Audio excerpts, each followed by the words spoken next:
Expose করছে মামুনের মা, যে মামুনের মা নিজে পরকিয়া করে, এখনো টিএনটি অফিসে চাকরি করে সুমন নাম, সুমনের সাথে মামুনের মায়ের পরকিয়ার সম্পর্ক। কই আমরা তো এই কথা আগে বলি নাই। এবং গ্রামের ওদের একজন মাতবর আছে শরীয়তপুরে, এই বুড়ি যখন লায়লার সাথে বা মোহনার সাথে বা কোনো মেয়ের সাথে গন্ডগোল লাগে তখন গ্রামে চলে যায় শুধুমাত্র এই লোকগুলোর সাথে শারীরিক সম্পর্ক করার জন্য। যেখানে বুড়ির ক্যারেক্টার খারাপ, এই বুড়ি কিভাবে আমাকে বলে যে আমার ক্যারেক্টার খারাপ? আমি বোন হিসাবে মাথায় হাত দিয়েছি, মোহন আমার পাশে, ও বলতে পারবে যে আমি ওকে, বা লায়লা কোনোদিন বলতে পারবে যে ওকে আমি কোনোদিন ব্যাড টাচ করেছি? লায়লার বার্থডেতে আমি ওকে ট্রিট দেওয়ার কারণে সে আমাকে বলছে যে আমার নিজের ভাই যেটা করতো না তুমি আমাকে ট্রিট দিয়েছো, সে আমাকে হাত করেছে। এই ছবি নিয়ে বলতেছে আমি লায়লাকে জড়ায় ধরি, আমি মোহনাকে জড়ায় ধরি। আর বুড়ি যে রাত্রেবেলা সুমনকে জড়ায় ধরে, বুড়ি যে রাত্রেবেলা শরীয়তপুরের মাতবরকে জড়ায় ধরে অনৈতিক কাজ করে, তার ছেলে যে মোহনাকে বাসা থেকে বের করে দিয়ে দুইটা মেয়েকে নিয়ে যে রাত কাটিয়েছে, তারা কি এগুলো তাহাজ্জুদ আদায় করছে নাকি তারা এখানে বসে বসে আল্লাহকে ডাকছে? সারা রাত নেশা করে ছেলের বউ, এখনো ঠিক আছে ছেলের বউ তার কাঁধে আমি হাত দিয়েছি, এটা আমি অন্যায় করেছি, আমি বলছি যে একটা মেয়েকে আমার হাত দেওয়া ঠিক হয় নাই। তাহলে মোহনা চলে আসার পর মামুন দুইটা মেয়েকে রুমে নিয়ে যেয়ে সারা রাত ইয়াবা খেয়ে মেয়েদের সাথে যে শারীরিক সম্পর্ক করেছে, এটা কি করেছে? এটা কি মামুন সারা রাত তাহাজ্জুদ আদায় করে আল্লাহর কাছে জান্নাতে যাওয়ার সার্টিফিকেট আদায় করেছে?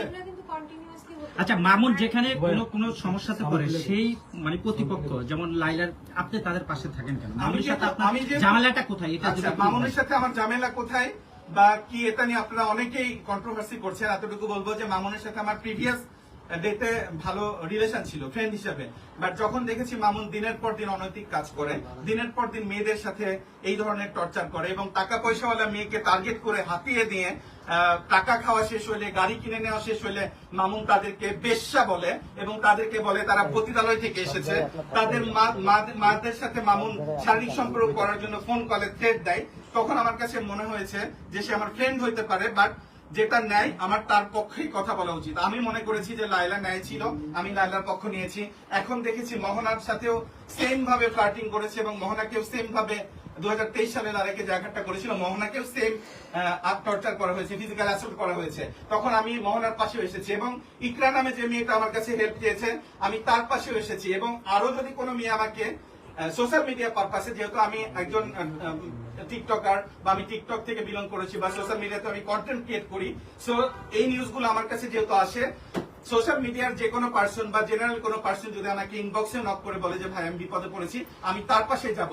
ইটস নট অ্যাবাউট যে এখানে মোহনা স্পেসিফিক আমি তার পাশে এসেছি বা আমি লায়লা স্পেসিফিক আমি তার পাশে এসেছি। আমি প্রত্যেকটা মেয়ের পাশে দাঁড়াতে চাই যাদেরকে মামুনের মতো নোংরা ছেলেরা বা মামুনের মতো সমাজে যারা নেশাখোর, ড্রাগ অ্যাডিক্টেড, মাফিয়া গ্যাং, কিশোর গ্যাং এর লিডার, যারা মেয়েদেরকে নিয়ে প্রতারণা করে, তাদের প্রত্যেকটা মেয়ের পিছনে আমি দাঁড়াবো। এতে দেশের লোক আমাকে সহযোগিতা, আমি আশা করবো যে দেশের লোক আমাকে সহযোগিতা করবে বা আইন আমাকে সহযোগিতা করবে। আর যদি না করে তাতে আমার কোনো সমস্যা নেই, কারণ আমি আল্লাহকে ভয় করি। আমার সামনে কোনো নারী জাতিকে, সেটা মামুন হোক আর আপনারা হন বা দেশের যে কোনো লোক হোক, যদি কেউ এরকম মারে, মারধর করে বা টাকা পয়সা হাতিয়ে নিয়ে চিটিং করে, আমি সেই মেয়ের পক্ষে দাঁড়িয়ে কথা বলছি।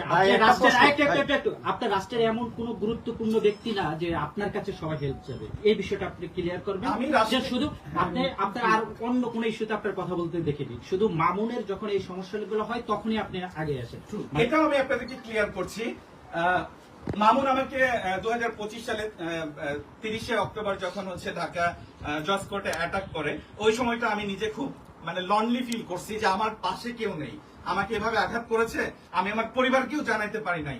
সেই জায়গাটায় দেখা গেছে যে বাইরের লোকজন বা আমার সোশ্যাল মিডিয়া পারপাসে, যেমন স্পিড লাভার একটা ছেলে আছে, ওর ব্লু ভেরিফাইড আইডি, উনি ওনার গ্রুপ নিয়ে এসে আমাকে সরোয়ার দিতে দেখে গেছে, আমাকে খাবার দিয়ে গেছে, তারা আমাকে দেখতে আসছে।